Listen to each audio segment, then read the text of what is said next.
Hello students, इस video में हम एक्सरसाइज क्वेश्चन करेंगे एनसीईआरटी का यूनिट सॉल्यूशन का। क्वेश्चन नंबर है 1.19। स्टेटमेंट देखो क्या है। A solution containing 30 gram of non volatile solute exactly in 90 gram of water has a vapour pressure of 2.8 kilopascal at 298 Kelvin. Further, 18 gram of water is then added to the solution and the new vapor pressure becomes 2.9 kilopascal at 298 Kelvin. Calculate करना है first molar mass of the solute and second calculate करना है vapour pressure of water at 298 kelvin. ठीक है, देखो यहाँ पर हमें एक सॉल्यूशन दिया गया है जिसमें जो नॉन वोलेटाइल सोल्यूट है वो कितना प्रेजेंट है, 30 ग्राम प्रेजेंट है। और यहाँ पर जो वाटर प्रेजेंट है, मतलब वाटर यहाँ पर क्या होगा, हमारा सोलवेंट होगा।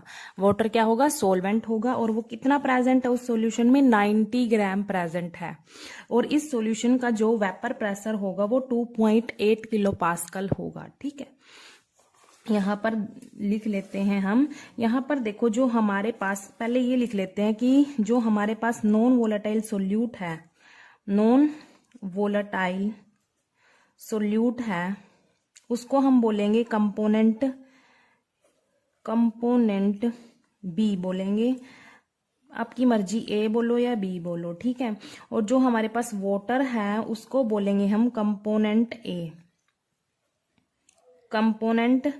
वाटर क्या था हमारे पास यहाँ पर, सोलवेंट। ठीक है, तो जो कंपोनेंट ए है हमारे पास वो क्या है, वाटर है। कंपोनेंट बी क्या है, नॉन वोलेटाइल सोल्यूट। ठीक है, अब देखो यहाँ पर जो हमारे पास सॉल्यूशन में नॉन वोलेटाइल सोल्यूट है वो कितना प्रेजेंट है, 30 ग्राम प्रेजेंट है। कितना प्रेजेंट है, 30 ग्राम। तो उसका एक्चुअल मास दिया हुआ है यहाँ पर, डब्ल्यू बी दिया हुआ है, कितना है, 30 ग्राम दिया हुआ है। और यहाँ पर वाटर का एक्चुअल मास कितना दिया हुआ है, 90 ग्राम प्रेजेंट है उस सॉल्यूशन में। वाटर कितना प्रेजेंट है, 90 ग्राम। वाटर को हम बोल रहे हैं कंपोनेंट ए, और उसका मास कितना है यहाँ पर, एक्चुअल मास 90 ग्राम है। और उस सॉल्यूशन का वेपर प्रेशर कितना है, वेपर प्रेशर सॉल्यूशन का कितना है यहाँ पर, 2.8 किलो पास्कल है, 2.8 किलो पास्कल। ठीक है, अब क्या किया, जो ये हमारे पास सॉल्यूशन था ना, सोल्यूट और सोलवेंट आपस में मिलके एक सॉल्यूशन बना रहे थे, उसका वेपर प्रेशर ये था। ठीक है, इस सॉल्यूशन में अब क्या किया, इस सॉल्यूशन में फर्दर 18 ग्राम वाटर को ऐड कर दिया। इस सॉल्यूशन में फर्दर 18 ग्राम वाटर को ऐड कर दिया। और उस जो हमारे पास नया सॉल्यूशन बन के आया उसका जो नया वेपर प्रेशर होगा वो कितना होगा, 2.9 किलो पास्कल होगा। ठीक है, देखो यहाँ पर ये हमारे पास पहले वाला सॉल्यूशन था, बिफोर। ठीक है, आफ्टर, बाद में जो हमारे पास मिला सॉल्यूशन, जब हमने 18 ग्राम वाटर को फर्दर उस सॉल्यूशन में ऐड कर दिया, तब हमारे पास देखो कैसा सॉल्यूशन बन के आया। जो उसमें नॉन वोलेटाइल सोल्यूट था वो तो उतना का उतना प्रेजेंट था, 30 ग्राम ही प्रेजेंट था, उसको कुछ नहीं छेड़ा उसमें। ठीक है, उसकी क्वांटिटी फिक्स थी, 30 ग्राम थी पहले भी और बाद में भी। तो यहाँ पर जो डब्ल्यू बी है वो कितना है, 30 ग्राम ही है ये तो। ठीक है, पहले भी और बाद में भी। जब हमने 18 ग्राम वाटर को इस सॉल्यूशन में ऐड कर दिया, अब जो वाटर का मतलब जो कंपोनेंट ए है उसका एक्चुअल मास कितना हो जाएगा, 90 ग्राम प्लस, अब 18 ग्राम ऐड कर दिया ना वाटर, पहले 90 ग्राम था, उसमें फर्दर 18 ग्राम ऐड कर दिया, तो जो हमारे पास सॉल्यूशन होगा उसमें जो वाटर का एक्चुअल मास होगा अब कितना होगा, 108 ग्राम हो जाएगा। ठीक है, पहले वाले सॉल्यूशन में उसका मास इतना था, 90 ग्राम लिखा हुआ है उसमें। उसके बाद उसी सॉल्यूशन में फर्दर 18 ग्राम वाटर को ऐड कर दिया, तब हमारे पास एक्चुअल मास जो होगा वाटर का इस सॉल्यूशन में, बाद वाले सॉल्यूशन में कितना होगा, 108 ग्राम होगा। जो हमारे पास नया सॉल्यूशन बन के आएगा 108 ग्राम होगा उसमें एक्चुअल मास। ठीक है, वाटर का। अब देखो यहाँ पर नॉन वोलेटाइल सोल्यूट की क्वांटिटी तो फिक्स ही रहेगी यहाँ पर, पहले वाले सॉल्यूशन में भी बाद वाले में भी। ठीक है, और अब जो नया सॉल्यूशन बना था, जब 18 ग्राम वाटर ऐड कर दिया इसमें, तब उसका वेपर प्रेशर कितना था, वेपर प्रेशर नए सॉल्यूशन का 2.9 किलो पास्कल था। कितना है, 2.9 किलो पास्कल। अब देखो यहाँ पर हमने कैलकुलेट क्या करना है, मोलर मास कैलकुलेट करना है नॉन वोलेटाइल सोल्यूट का, और वेपर प्रेशर कैलकुलेट करना है प्योर वाटर का एट 298 केल्विन पर। ठीक है, तो हमने यहाँ पर क्या कैलकुलेट करना है, मोलर मास कैलकुलेट करना है यहाँ पर। देखो यहाँ पर मोलर मास किसका कैलकुलेट करना है, नॉन वोलेटाइल सोल्यूट का, मतलब एम बी हमने यहाँ पर निकालना है, एम बी हमने यहाँ पर निकालना है दोनों सॉल्यूशन में, ठीक है। मतलब देखो यहाँ पर क्योंकि जो एक्चुअल मास है नॉन वोलेटाइल सोल्यूट का सेम है, डब्ल्यू बी यहाँ पर भी 30 ग्राम है, यहाँ पर भी 30 ग्राम है, फिक्स है, उसके साथ कोई छेड़खानी नहीं करी, तो जो मोलर मास होगा वो भी तो सेम होगा, ठीक है। तो मतलब एम बी हमने निकालना है। अब देखो यहाँ पर हमने roles law for non volatile solute में डिस्कस किया था relative lowering of vapour pressure, उसमें हमने एक फॉर्मूला ड्राइव किया था। कौन सा किया था वो देखो, ये था vapour pressure of pure water, pure water का वेपर प्रेशर, ठीक है। वाटर क्या है यहाँ हमारे पास, कंपोनेंट ए है, तो पी ए लिख रही हूं यहाँ पर। Vapour pressure of solution divide by vapour pressure of pure component equal किसके था, वो mole fraction of component B के इक्वल था, ठीक है। यहाँ पर भी यही फॉर्मूला लग जाएगा। हम दोनों को एक साथ सॉल्व करेंगे, ठीक है। अब देखो यहाँ पर, देखो यहाँ पर वैल्यू पुट कर देंगे, यहाँ पर पी नोट ए, ये तो हमने निकालना है vapour pressure of water at 298 kelvin, ये तो हम ऐसे ही रखेंगे P naught A minus solution का बिफोर, पहले वाले सोल्यूशन का वेपर प्रेशर कितना है 2.8 किलो पास्कल है, ये पी नोट ए तो ऐसे ही लिखेंगे इक्वल एक्स बी क्या होता है, number of moles of component B divide में total moles N A plus N B, ठीक है, ये होते हैं। यहाँ पर भी ऐसे ही वैल्यू पुट कर देंगे, पी नोट ए तो हमने निकालना है, और जो हमारे पास बाद वाला सॉल्यूशन था उसका वेपर प्रेशर कितना था 2.9 किलो पास्कल था, यहाँ पर P naught A as it is आएगा। Mole fraction of component B क्या होता है, number of moles of component plus total moles आ जाएंगे यहाँ पर, ठीक है। अब जो एन बी था हमारे पास, एन बी था, उसको हम कैसे लिखेंगे, यहाँ पर पहले एक बार लिख लेते हैं, एन बी को हम लिखेंगे W B divide by M B, और एन ए को हम लिखेंगे W A divide by M A. Moles किसके इक्वल होते हैं, actual mass divide by molar mass, ये कंपोनेंट बी का है, ऐसे ही कंपोनेंट ए का number of moles of component ए किसके इक्वल होंगे, एक्चुअल मास कंपोनेंट ए का divide by molar mass component ए का, ठीक है। तो ये निकाल लेंगे हम पहले, वही दोनों इक्वेशन को हम साथ में सोल्व करेंगे, ठीक है। देखो यहाँ पर अब क्या करेंगे, हम वैल्यूज पुट कर देंगे। यहाँ पर एन बी क्या था हमारे पास, actual mass divide by molar mass था, ठीक है। P naught A minus 2.8 kilo pascal, हम दोनों कंडीशन एक साथ लेके चलेंगे, पहले वाला सॉल्यूशन का भी और बिफोर मतलब बाद वाले सॉल्यूशन का भी, ठीक है। ये क्या था, एन बी क्या था हमारे पास, यहाँ पर देखो एन बी एक्चुअल मास था divide by molar mass, actual mass कितना है कंपोनेंट बी का, पहले वाले सॉल्यूशन में 30 ग्राम था, डिवाइड में मोलर मास है कंपोनेंट बी का, ये तो हमने निकालना ही है, तो 30 डिवाइड बाय एम बी आ जाएगा, यहाँ पर क्या आएगा 30 gram divide by M B, मतलब मोलर मास ये निकालना है। ऐसे ही हमने कंपोनेंट ए क्या था हमारे पास, कंपोनेंट ए क्या था हमारे पास, वाटर था, तो वाटर का भी हम नंबर ऑफ मोल्स निकाल लेंगे। कैसे निकाल लेंगे, पहले वाले सॉल्यूशन में उसका एक्चुअल मास कितना था 90 ग्राम था, ठीक है, और बाद में कितना था 108 था, तो पहले उसका मोलर मास निकाल लेते हैं वाटर का। कैसे निकलेगा, तो मोलर मास ऑफ वाटर का, यहाँ पर हाइड्रोजन 2 है, ऑक्सीजन का एटॉमिक मास कितना होता है 16, तो यहाँ पर आ गया 18 ग्राम पर मोल, ये इसका मोलर मास आ जाएगा, ठीक है। तो यहाँ पर बिफोर मतलब पहले वाला जो सॉल्यूशन था उसमें हमारा वाटर का एक्चुअल मास कितना था 90 ग्राम था, और डिवाइड में आएगा molar mass 18 gram plus N B क्या था 30 gram divide by M B, ये आ जाएगा। ऐसे ही इसको भी हम पी नोट ए माइनस 2.9 के पी ए मतलब K P A kilo pascal divide by P naught A equal, यहाँ पर ये क्या था एन बी वोलेटाइल सोल्यूट तो सेम ही था उसमें, तो 30 gram divide by M B यहाँ पर number of moles of component A के कैसे आएंगे, यहाँ पर 90 ग्राम में 18 ग्राम ऐड कर दिया था तो उसका एक्चुअल मास कितना हो गया था, 108 हो गया था। कितना हो गया था, 108 ग्राम। ठीक है, ये एक्चुअल मास है, डिवाइड में मोलर मास आ जाएगा।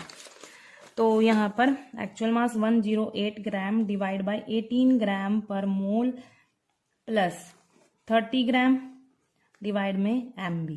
अब इसको हम सोल्व करेंगे, देखो कैसे करेंगे।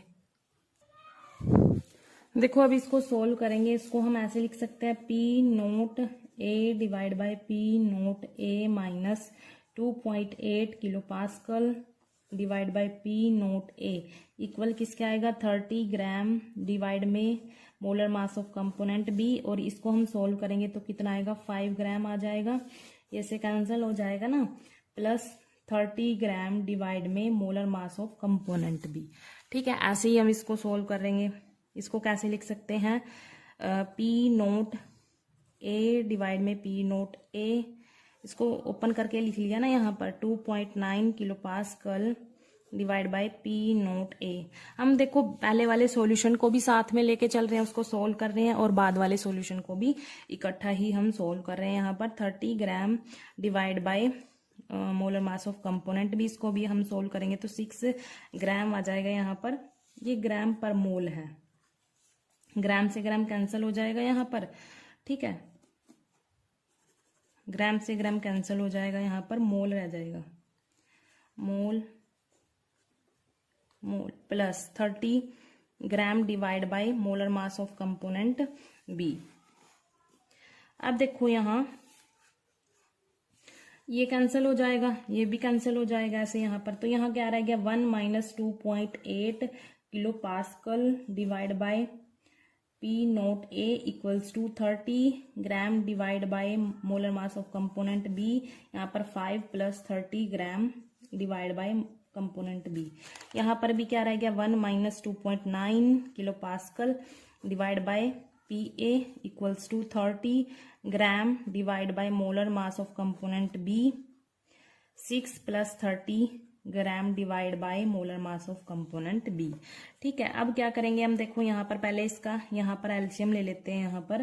यहाँ 1 minus 2.8 kilo pascal divide by P naught A, ये थोड़ा लंबी कैलकुलेशन होगी यहाँ पर, ग्राम डिवाइड बाय MB। मतलब यहाँ पर हमने क्या निकालना है, पहले हम क्या करेंगे, फर्स्ट पार्ट को सोल्व करेंगे। हमारा फर्स्ट पार्ट क्या था, calculate the molar mass of solute. ठीक है, तो MB को हम यहाँ से पहले निकाल लेंगे। ठीक है, इसको निकालने की कोशिश करेंगे। यहाँ पर एलसीएम लिया तो क्या आया, MB यहाँ पर 5 MB प्लस 30 ग्राम, यहाँ 1 minus 2.9 kilo pascal divide by P naught A equals to 30 gram divide by molar mass of component B। यहाँ पर इसका एलसीएम लेंगे, कितना आ जाएगा, 30 gram divide by molar mass of component B। ठीक है, अब देखो यहाँ पर जो हमारे पास ये मोलर मास कंपोनेंट B का है, ये इससे कैंसिल हो जाएगा। देखो कैसे, मैं इसको थोड़ा इजी वे में लिख देती हूँ।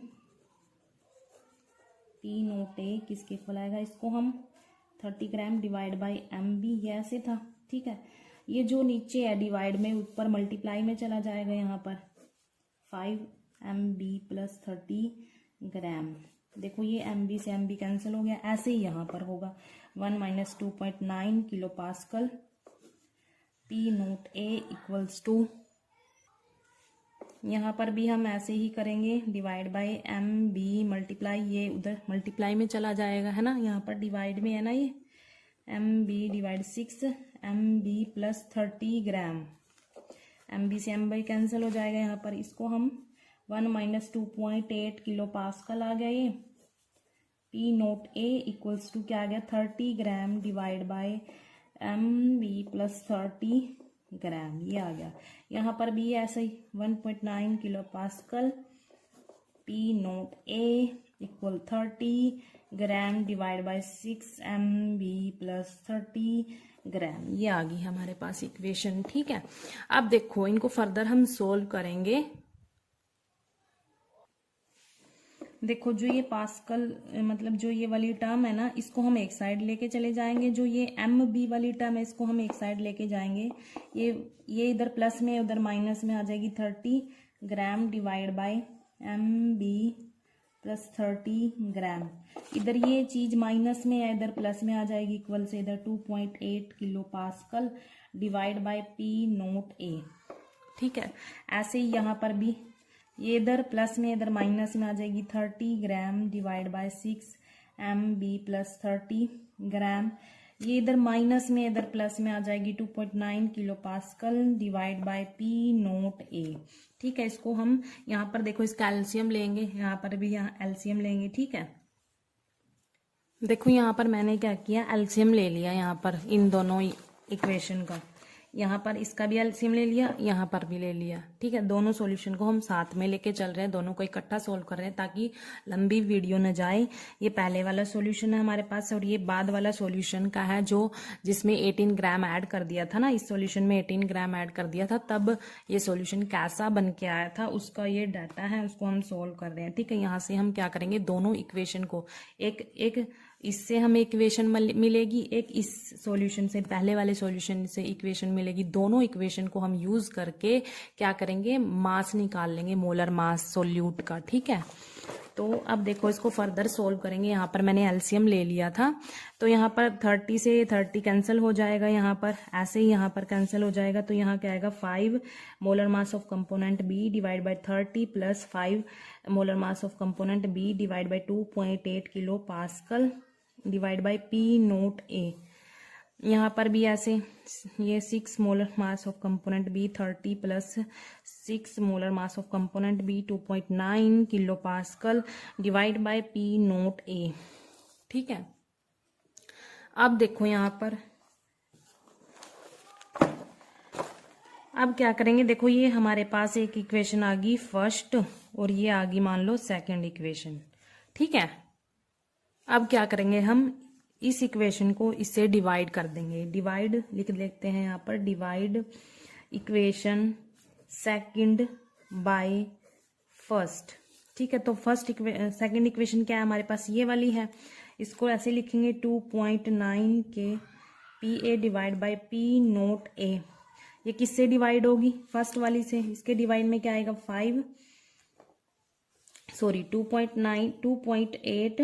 2.8 kilo pascal divide by P naught A. ये अब ये चीज इससे डिवाइड होगी, मतलब ये पूरी इक्वेशन इस इक्वेशन से डिवाइड कर देंगे हम। ठीक है, यहाँ पर क्या था, 6 molar mass of component B 30 plus 6 M B. इसको हम किससे डिवाइड करेंगे, इससे डिवाइड करेंगे।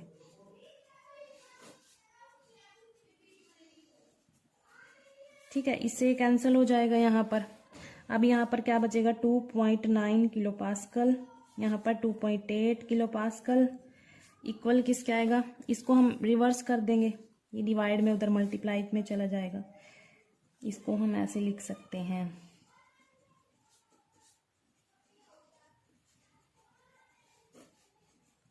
इसको हम ऐसे लिख सकते हैं। ठीक है, 1 किलो पास्कल से किलो पास्कल कैंसिल हो जाएगा यहाँ पर।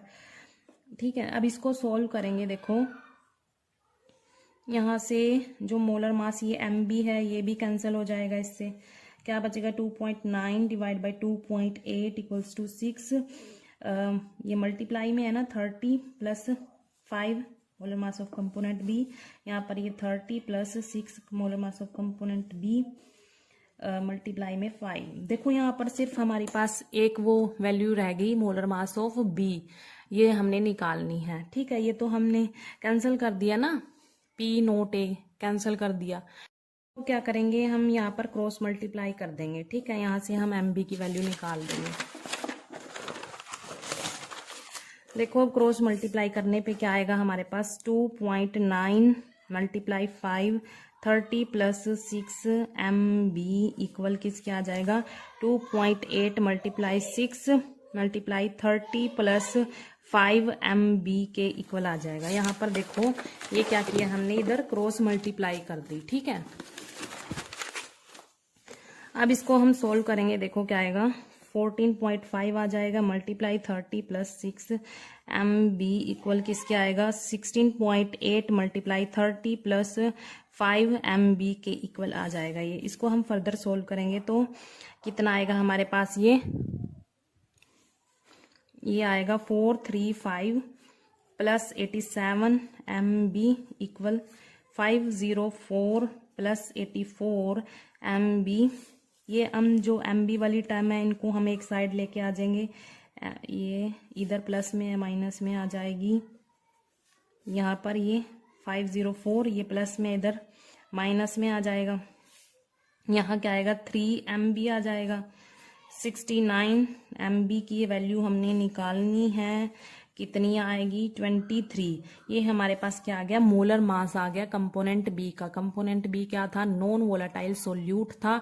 फर्स्ट पार्ट में क्वेश्चन में यही पूछा था, मोलर मास निकालो सोल्यूट का, तो कितना आ गया 23 ग्राम पर मोल आ जाएगा यहाँ पर। ठीक है, यहाँ पर ये ग्राम पर मोल, यहाँ पर ये मोल में चल रहा था ना यहाँ, ठीक है, और ये 5 है, ये मोल में चल रहा था, ये 30 ग्राम में, इसीलिए यहाँ पर इसकी यूनिट क्या होगी 30 ग्राम पर मोल होगी। ठीक है, सेकंड पार्ट हम कैसे निकालेंगे, इसी वैल्यू को MB की वैल्यू को हम पुट करेंगे। जो हमारे पास ये दो इक्वेशन आई थी, ये फर्स्ट इक्वेशन आई थी, ये सेकंड इक्वेशन आई थी, इन्हीं मतलब दो कोई सी भी वैल्यू में पुट कर देंगे MB की वैल्यू। ठीक है, वहां से हमारे पास P0A आ जाएगा। P0A क्या था, कंपोनेंट A का वेपर प्रेशर था, प्योर वेपर प्रेशर था। कंपोनेंट A क्या है, वाटर है, तो यहाँ से P0A की वैल्यू निकल जाएगी हमारे पास। ठीक है, तो हम क्या करेंगे, फर्स्ट इक्वेशन में पुट कर देंगे MB की वैल्यू। ठीक है, यहाँ पर फर्स्ट इक्वेशन में पुट कर देंगे, देखो करे।